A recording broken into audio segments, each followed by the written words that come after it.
Hello friends, आज फिर अपन एक नए टॉपिक के साथ आए हैं जिसका नाम है संविधान की अनुसूचियाँ।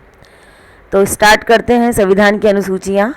आपको वीडियो प्रारंभ से लेकर एंड तक देखना है और अपन ट्रिक के माध्यम से, छोटी छोटी चीज़ों के माध्यम से इन संविधान की अनुसूचियों को याद करने की कोशिश करेंगे और अपना ये पूरा ध्यान रहेगा कि अपन इसमें गलती ना करें। जब भी एग्ज़ाम में कोई क्वेश्चन आए तो अपन इसके लिए प्रिपेयर रहें, तैयार रहें। तो प्रारंभ करते हैं। तो पहली जो अनुसूची है उसको प्रारंभ करने से पहले अपन ये देखते हैं। तो जब भारत का संविधान बना था तो भारत के संविधान, मूल संविधान की यहाँ पर अपन बात करेंगे। मूल संविधान, तो मूल संविधान में अनुसूचियों की संख्या कितनी थी? तो 8 थी। जबकि वर्तमान संविधान की अपन यहाँ पर बात करें तो वर्तमान संविधान में अनुसूचियों की संख्या 12 है। ठीक है, तो मतलब आपने क्या समझा कि 4 अनुसूचियां बाद में जोड़ी गई। और वो कौन कौन सी जोड़ी गई? 9वीं, 10वीं, 11वीं और 12वीं, ये 4 अनुसूचियां बाद में जोड़ी गई है। 26 जनवरी 1950 के दिन जब संविधान लागू हुआ था तब अनुसूचियों की संख्या 8 थी और वर्तमान में अनुसूची की संख्या 12 है। 4 बाद में जोड़ी गई है, 9वीं, 10वीं, 11वीं और 12वीं। यहाँ तक अपन ने समझा। तो इस प्रारंभ करते हैं कि इन अनुसूची में क्या लिखा गया है और अपने को याद कैसे करना है और इनके क्वेश्चंस कैसे आते हैं। तो शुरुआत करते हैं। अनुसूची 1। अनुसूची 1 में क्या लिखा गया है? भारत में राज्य व केंद्र शासित प्रदेशों का वर्णन है। तो जब भी अपन अनुसूची 1 की बात करेंगे तो भारत कितना है? भारत एक ही है। और भारत जब एक है तो इसका वर्णन कौन सी अनुसूची में है? अनुसूची 1 में। समझ में आ गई बात?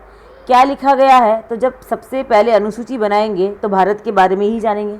तो जब भारत के बारे में जानेंगे तो वर्तमान में राज्यों की संख्या कितनी है? तो वर्तमान में राज्यों की संख्या 28 है। और आप सभी को ये पता है कि जम्मू कश्मीर को जो राज्य का दर्जा दिया गया था उसे 31 अक्टूबर 2019 को राज्य के दर्जे से हटाकर उसे केंद्र शासित प्रदेश बना दिया गया। उसको 2 भागों में बांट दिया गया। पहला भाग कौन सा है? जम्मू, और दूसरा कौन सा है? लद्दाख। इसके बाद अपन बात करें तो केंद्र शासित प्रदेश वर्तमान में कितने हैं? 8। तो पहले कितने थे? 7। उसके बाद में कितने बने? 9। अब कितने हैं? 8। तो सारी कहानी अपन यहाँ समझते हैं। तो 26 जनवरी 1920 को क्या हुआ कि दमन दीव व दादर नागर, दमन दीव और दादर नागर, दमन दीव व दादर नागर को एक केंद्र शासित प्रदेश बना दिया गया। और जब एक केंद्र शासित प्रदेश बना दिया गया तो वर्तमान में केंद्र शासित प्रदेश हो गए 8 और राज्यों की संख्या हो गई 28। और इन सब का वर्णन कौन सी अनुसूची में है? अनुसूची 1 में। याद कैसे करना है? अनुसूची 1, भारत 1। भारत का वर्णन कौन सी अनुसूची में? अनुसूची 1 में। क्लियर हो गया भाई? अब अपन बात यहाँ पर ये करते हैं कि भारत और उसके केंद्र शासित प्रदेशों का वर्णन जो है ये अनुच्छेदों में किस में है? तो इसका जो वर्णन अनुसूची 1 में है, अगर उसे अनुच्छेदों से कंपेयर करें तो अनुच्छेद 1 से 4 होगा। ठीक है भाई? अनुसूची 1 में भारत से संबंधित प्रावधान है क्योंकि भारत भी एक है, अनुसूची भी एक है। ये मेरा अब तक यहाँ प्रयास रहा है। अब बात करते हैं अनुसूची 2।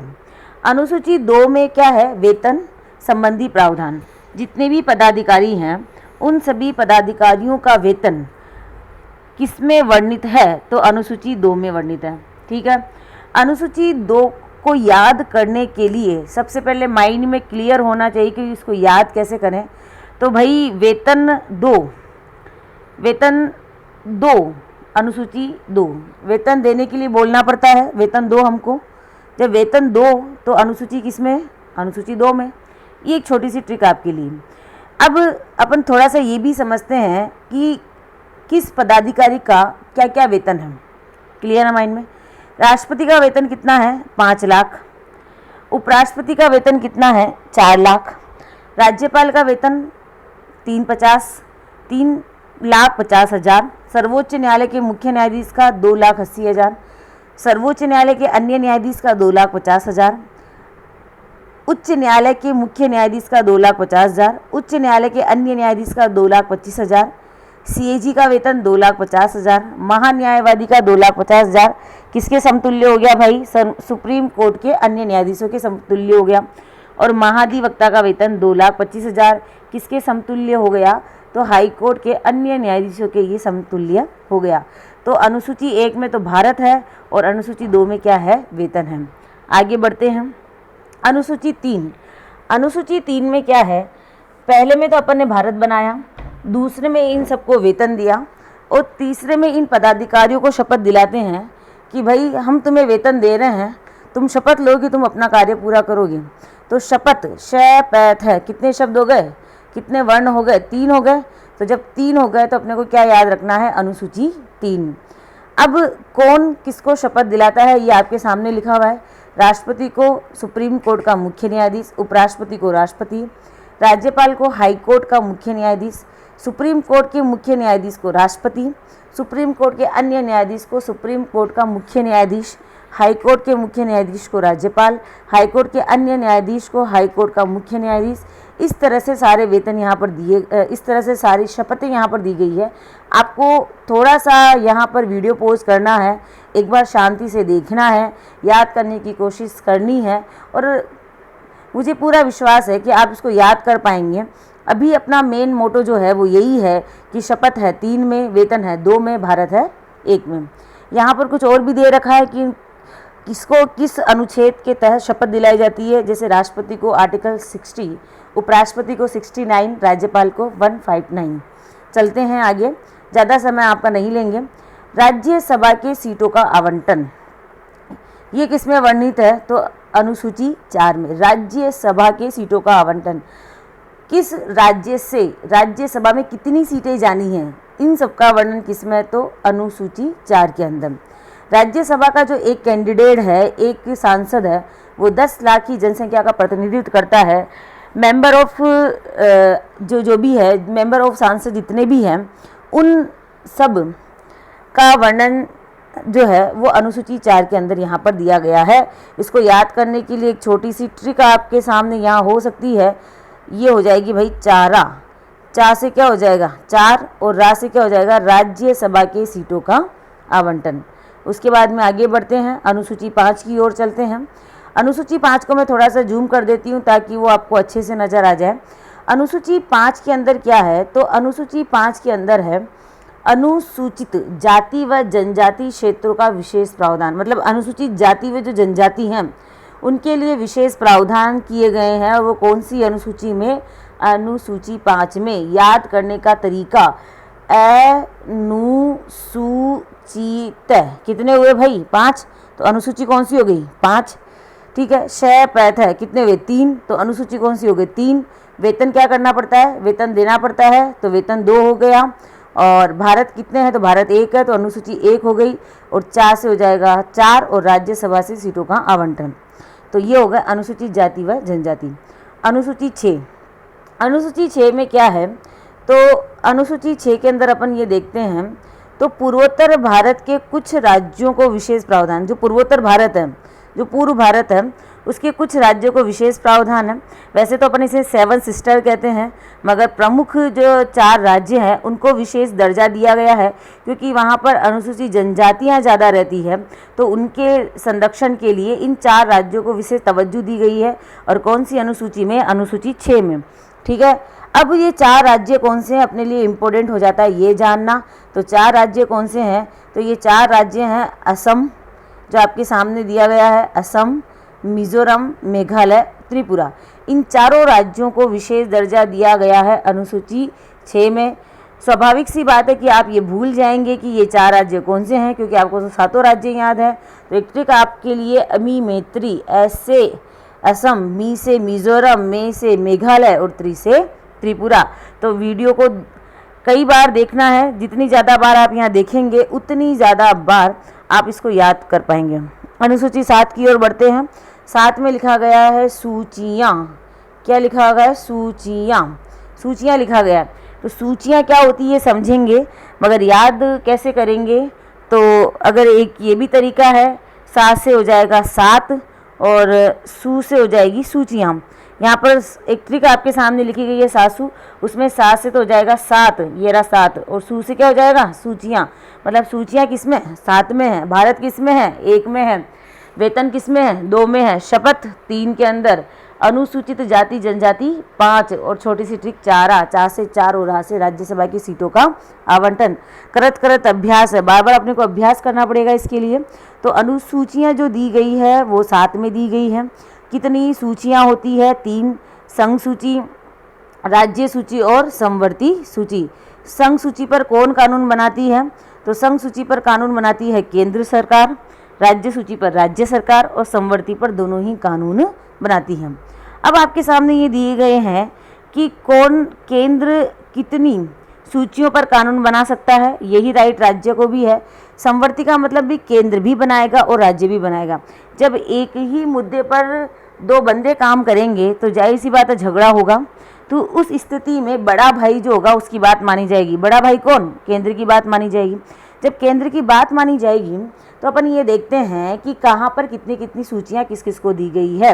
तो सबसे पहले अपना ध्यान जाएगा केंद्र की ओर कि केंद्र को, ये रहा भाई केंद्र, केंद्र जो है केंद्र को कितने विषय दिए गए हैं। अब आपके सामने ये लिखा गया है कि 1935 के अधिनियम में 59 थे और जब संविधान बना तब 97 थे और वर्तमान में कितने हो गए? 100। राज्य को 1935 के अधिनियम में 54 विषय दिए थे, मूल संविधान में 66 थे, जो कि वर्तमान में कितने हैं? 61। मतलब इसका कम कर दिया भाई। समवर्ती सूची जो है, समवर्ती सूची को 1935 के अधिनियम में 36 थे, मूल संविधान में 47 और वर्तमान में कितने हैं? 52। मतलब इसको बढ़ा दिया गया है। राज्य सूची के विषय को किस में डाल दिया गया है? समवर्ती सूची में। और एक जानकारी के अकॉर्डिंग मैं आपको ये बता दूं कि राज्य सूची के विषय को समवर्ती सूची में ऐड करने के लिए संविधान संशोधन किया गया था। और वो कौन सा था? तो वही संविधान संशोधन जो सबके मन में चलता है, 42वां संविधान संशोधन। ये काफ़ी पॉपुलर संविधान संशोधन है। इसके तहत राज्य सूची के विषय को समवर्ती सूची में मिला दिया गया था। इसके विषय में एक वापस अपन अलग वीडियो तैयार करेंगे। सूचियों को आपसे अच्छे से समझाया जाएगा, केंद्र के कौन से विषय हैं, राज्य के कौन से विषय हैं, समवर्ती सूची क्या होती है, अवशिष्ट विषय क्या होते हैं। तो अभी तक अपना टारगेट केवल इतना ही है कि अगर सूचियाँ पूछी जाए तो कौन सा ऑप्शन अपने को टिक करना है। तो अनुसूची 7। बढ़ते हैं आगे। अनुसूची 8। अनुसूची 8 जो है वो मूल संविधान के अंदर थी और इस मूल संविधान में अंदर होने के साथ साथ इसमें अपन बात यहाँ करें तो किसका वर्णन था? तो भाषा संबंधित प्रावधान। भारत में जितने भी भाषाएं बोली जाती है उन भाषाओं का वर्णन कौन सी अनुसूची के अंदर था? तो उन भाषाओं का वर्णन अनुसूची 8 के अंदर था। तो अनुसूची 8 के अंदर जब मूल संविधान बना था तब तो इसके अंदर 14 भाषाएं थी, जबकि वर्तमान में जुड़ते जुड़ते कितनी भाषा हो गई? 22 भाषाएं हो गई। देखो भाई, क्वेश्चन पूछा जाता है कि 22 भाषाएं कौन कौन सी है। क्वेश्चन क्या आएगा कि अनुसूची 8 में कितनी भाषाओं का वर्णन है? सिंपल सा आंसर 22 है, कोई दिक्कत नहीं है। मगर क्वेश्चन ये पूछ ले और 4 ऑप्शन दे दे कि अनुसूची 8 में निम्न में से कौन सी भाषा नहीं है, दिमाग में क्या आएगा कि सबसे पहले तो 22 भाषाएं याद करनी है, उसके बाद में अपन क्या कर सकते हैं? अनुसूची 8 को याद कर सकते हैं, अपन सही आंसर कर सकते हैं। तो अब आपको सबसे पहले तो मूल संविधान की भाषाएं याद करनी है, उसके बाद में जो भाषाएं बाद में जोड़ी गई अपने उसको याद करना है। तो मूल संविधान की जो भाषाएं हैं उनको याद करने के लिए अपन सबसे पहले भारत के मैप की तरफ देखते हैं। ये रहा आपके सामने भारत का मैप। तो भारत का मैप अपन यहाँ रहा तो मूल संविधान में 14 भाषाएं थी। अगर आप मैप से याद करोगे तो पूरा विश्वास है कि आप इसको याद कर लोगे। सबसे ऊपर ही ऊपर देखो, सबसे ऊपर ही ऊपर आपको कौन नज़र आ रहा है? जम्मू कश्मीर। ठीक है, तो जम्मू कश्मीर में कौन सी भाषा बोली जाती है? कश्मीरी, ये एक भाषा हो गई। नीचे आओ, नीचे पंजाब में कौन सी? पंजाबी, दूसरी भाषा। राजस्थानी भाषा को भारतीय संविधान में स्थान नहीं दिया गया है। फिर नीचे इसके देखो गुजरात, गुजरात में कौन सी? गुजराती, ये 3 हो गई। फिर महाराष्ट्र में मराठी 4, कर्नाटक में कन्नड़ 5, केरल में मलयालम 6, तमिलनाडु में कौन सी भाषा? तमिल 7, आंध्र प्रदेश में तेलुगु 8, उड़ीसा में कौन सी है? उड़िया 9, पश्चिम बंगाल में बांग्ला 10, असम में कौन सी? असमिया, कितनी हो गई? 11। जबकि आपको मूल संविधान में भाषाएं कितनी दी है? 14। इसका मतलब 11 भाषाएं अपन ने भारत के मैप से याद करी है। तो 3 भाषाएं और कौन सी जोड़ी गई है जो सब जगह बोली जाती है? हिंदी, संस्कृत और उर्दू। तो हिंदी, संस्कृत, उर्दू के साथ साथ आपको स्टेट वाइज याद करते हुए इन भाषाओं को याद करना है तो आपको ये 14 भाषाएं अपनी उंगलियों पर याद हो जाएगी। उसके बाद में बात करते हैं कि बाद में कौन कौन सी भाषाएं जोड़ी गई। तो ये देखो 15वीं भाषा जोड़ी गई थी 21वां संविधान संशोधन के तहत, ये हुआ था 1967 में। 16वीं 17वीं और 18वीं कोंकणी मणिपुरी नेपाली 71वां संविधान संशोधन 1992। बोडो डोगरी मैथिली संथाली 92वां संविधान संशोधन 2003। क्वेश्चन क्या आएगा, 15वीं भाषा कौन सी जोड़ी गई? सिंधी, बिल्कुल उंगलियों पे याद रहना चाहिए। कोंकणी मणिपुरी नेपाली को याद करने के लिए 15, 16, 17 को याद करने के लिए ट्रिक ले लीजिए। को, मैं, न, को से कोंकणी, मैं से मणिपुरी, न से नेपाली। 19, 20, 21 और 22 बोडो बूढ़ी याद करने के लिए। डोगरी, इसका क्या नाम है? मैथिली, उसने क्या किया? संथारा किया। ये एक तरीका हो सकता है याद करने का। इसको वापस आपको सुनने के लिए वीडियो को पॉज करना पड़ेगा, रिवर्स करना पड़ेगा।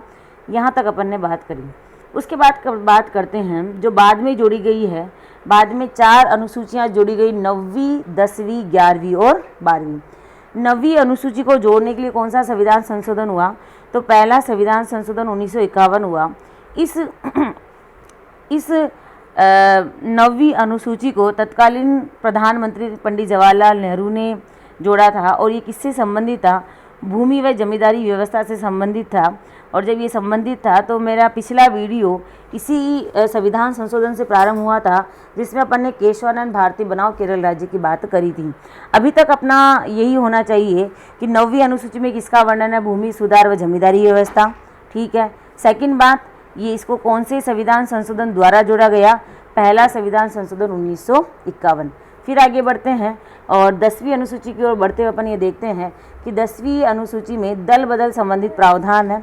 किसके समय हुआ? तत्कालीन प्रधानमंत्री राजीव गांधी के समय। इस अनुसूची को कौन से संविधान संशोधन द्वारा जोड़ा गया? तो भाई आपके सामने लिखा हुआ भी है और मैं इंडिकेट कर देती हूँ, 52वां संविधान संशोधन 1985। इसमें क्या हुआ कि दल बदल करने का जो अंतिम निर्णय है, अगर देखो सांसद दल बदल करता है, अगर वो कांग्रेस में है बीजेपी में जाता है, बीजेपी से कांग्रेस में जाता है, किसी अन्य दल में जाता है, तो अगर कोई सांसद मेंबर ऑफ पार्लियामेंट अगर वो दल बदल करता है तो वो इसका अंतिम निर्णय कौन लेगा कि उसने सही किया या गलत किया? तो लोकसभा अध्यक्ष लेगा। जबकि अगर विधायक दल बदल करता है तो इसका अंतिम निर्णय कौन लेगा? विधानसभा अध्यक्ष। तो ये भी कई बार क्वेश्चन पूछे जाते हैं, इनको भी अपने को याद रखना है।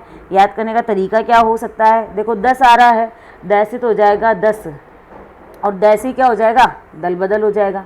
क्लियर है माइंड में? चलते हैं आगे। 11वीं अनुसूची। 11वीं अनुसूची है पंचायती राज्य व्यवस्था से संबंधित है, बिल्कुल बाद में जोड़ा गया है। और कौन सा संविधान संशोधन है? तो ये भी आपको पता है, ये है 73वां संविधान संशोधन 1992 के अंदर जोड़ा गया है, जिसे बाद में लागू किया गया था। और कब किया गया था? 24 अप्रैल 1993 को किया गया था। पंचायती राज व्यवस्था 11वीं अनुसूची के अंदर है। कई बार पूछा गया क्वेश्चन है, बिल्कुल अपने को इसको याद रखना है। राजस्थान में ये लागू हुआ 23 अप्रैल 1994। जब भी पंचायती राज व्यवस्था की बात आती है तो पंचायती राज व्यवस्था से संबंधित और नगरीय स्वशासन से संबंधित क्वेश्चन आरपीएससी द्वारा पूछे जाते हैं। ये त्रिस्तरीय होती है, ग्राम पंचायत, पंचायत समिति और जिला परिषद। अब बात अपन यहाँ ये करी कि भाई पंचायती राज व्यवस्था अनुसूची 11 में तो है, यहाँ तक की बात ठीक है। बट अगर अपने से मान लो अनुच्छेद पूछ ले तो अनुच्छेद पूछने जैसा कि ये रहा, ये देखो आपसे ये अनुच्छेद पूछ ले कि भाई पंचायती राज व्यवस्था कौन से अनुच्छेद से लेकर कौन से अनुच्छेद तक है। तो आपके सामने लिखा हुआ तो है कि अनुच्छेद 243 क से लेकर अन तक, और अगर इंग्लिश में पूछ ले तो ए से लेकर ओ तक। यहाँ तक की बात ठीक है। इसको अपन आगे से समझेंगे कि ये मामला है क्या, ये क से लेकर अन तक है क्या, ये ए से लेकर ओ तक है क्या, इसको समझेंगे। थोड़ा सा आप धैर्य रखें। अब बात अपन यहाँ ये करते हैं कि पंचायती राज चलो 11 में है, समझ में आ गया। इसके विषय कितने हैं? इसके विषय 29 है, पूछा गया था, बिल्कुल रीट के एग्जाम में पूछा गया है। और अनुच्छेदों की संख्या कितनी है? 16 है। ठीक है। नगरीय स्वशासन, ये 74वां संविधान संशोधन 1992 में पारित किया गया। केंद्र ने लागू किया 1 जून 1993 और राजस्थान ने वही 23 अप्रैल 1994। त्रिस्तरीय होती है, नगर पालिका, नगर परिषद, नगर निगम। ठीक है। जैसे अपन ने देखा कि पंचायती राज के विषय होते हैं 29, वैसे ही नगरीय स्वशासन के होते हैं 18। पंचायती राज के अनुच्छेदों की संख्या 16 और इसमें अनुच्छेदों की संख्या हो गई 18। अब यहाँ पर फिर एक बार मैं आपको ये चीज़ देखिए, आप ये है क्या चीज़, इसको समझना पड़ेगा। समझने के लिए आप वीडियो को कंटिन्यू देखें। अनुच्छेद 243 तय से लेकर यह तक, इंग्लिश में बोले तो पी से लेकर जेड जी तक। मन में कन्फ्यूज़न हो ही गया होगा कि यार ये है क्या मामला, तो समझने के लिए आप इसको देखें। अगला तो बात करते हैं अपन कि 11वीं जो अनुसूची है उसमें आर्टिकल आ रहा है 243 कैसे अन तक। क्लियर है माइंड में? क्लियर है माइंड में? अब एक तो क वर्ग होता है जिसके 5 वर्ण होते हैं, एक होता है च वर्ग, इसके भी 5 वर्ण होते हैं, और एक होता है ट वर्ग, इसके भी 5 वर्ण होते हैं। तीनों को मिलाकर कितने हो जाएंगे? 15। ठीक है। अब अनुसूची 16, मैंने अभी बोला था कि अनुसूची 11 के अंदर अनुच्छेदों की संख्या कितनी है? 16 है, जबकि अभी मैंने आपको 243 कैसे लेकर अन तक में कितनी बताई? 15। माइंड दिमाग घुमा होगा। तो इसको अपन एक तो अनुच्छेद 243 को अलग काउंट करते हैं और एक अपन 243 कैसे लेकर अन तक को अलग काउंट करते हैं। क्लियर? तो एक तो ये हो गया और एक ही हो गया, मतलब 15 और एक कितने हो गए? 16। तो अनुसूची 11 के अंदर अनुच्छेदों की संख्या कितनी हो गई? 16। ठीक है। अब इसको इंग्लिश में देखना है तो कुछ भी नहीं है, जैसे क वर्ग करते हैं अपन, और वैसे ही क का जैसे ए हो जाएगा, जैसे ख करते हैं वैसे ए का बी हो जाएगा। ऐसे कर करके अपन कहाँ तक जाते हैं? अन तक जाते हैं। ठीक है। इसमें कितने वर्ण आ रहे हैं? इसमें 16 आ रहे हैं। तो अपन ए से लेकर ओ तक में भी कितने आ जाएंगे? 16 आ जाएंगे। क्लियर? बस इंग्लिश में क का ए हो गया, ख का बी हो गया, ग का सी हो गया, इस तरह से है। क्लियर हो गया? वैसे ही मैं आपको अनुसूची 12 भी समझा रही हूँ। अनुसूची 12 जो है वो है नगरीय स्वशासन से संबंधित है। ये कहाँ से कहाँ तक? 243, ये रहा 243। 243 ये कहाँ से स्टार्टिंग है? तो ये है तय से लेकर, तय से कहाँ तक? तय से लेकर ये 6 तक। अब फिर माइंड घुमा कि ये तकलीफ़ क्या आ गई भाई। और ये कहाँ से है? पी से लेकर जेड जी तक। पी से लेकर कहाँ से लेकर? जेड जी तक, मतलब पति से लेकर जेड जी तक। ठीक है। अब ये मामला समझो कि ये मामला है क्या। नगरीय स्वशासन में वर्णन तो है, तो समझते हैं इसको अपन। देखो भाई, अनुसूची 12 नगरीय स्वशासन अनुच्छेद अपन बात कर रहे हैं तो 243, ये रहा भाई 243। कहाँ से लेकर? त से, कहाँ से लेकर? यह 6 तक। क्लियर माइंड में? अब इसमें देखना, ये है इंग्लिश के अंदर बात करें तो पी से लेकर, ये पी हो गया। ठीक है। पी, उसके बाद में अपन यहाँ पर बात करते हैं तो ये जेड जी। क्लियर? अब ये मामला समझ में नहीं आ रहा कि ये मामला है क्या। तो अपन ने देखा कि तय वर्ग हो गया, तय वर्ग के बाद में आ गया प वर्ग, मतलब 5 और 5 कितने हो गए? 10। उसके बाद में यह, फिर यह क, यह ख, यह ग, इस तरह से चलेगा। यह 6, यह ड, यह च और यह 6। इस तरह से अगर ये चलता है, ये थोड़ा सही नहीं लिखने आया, आप समझ जाओगे मेरे बोलने से। तो अपन ने देखा कि 5 और 5 तो हो गए 10, 11, 12, 13, 14, 15, 16, ठीक है, 17, 18, इस तरह से ये हो गया। तो इसी तरह पी से लेकर जेड जी तक भी कितने हो जाएंगे? 18। क्लियर है माइंड में? तो आपको ये समझना पड़ेगा, आपको ज़्यादा कंफ्यूज नहीं होना है, इसको ट्रिकों के माध्यम से अपने को याद करना है। तो ये पूरा जो वीडियो है ये अनुसूचियों पर बनाया गया है। आपको इन अनुसूचियों को, वीडियो को 1-2 बार रिपीट करना है, देखना है, जिससे ये आपके माइंड में क्लियर हो जाएगा और आपको ये अच्छी तरीके से याद हो जाएगी। तो वीडियो को सुनने के लिए बहुत बहुत धन्यवाद।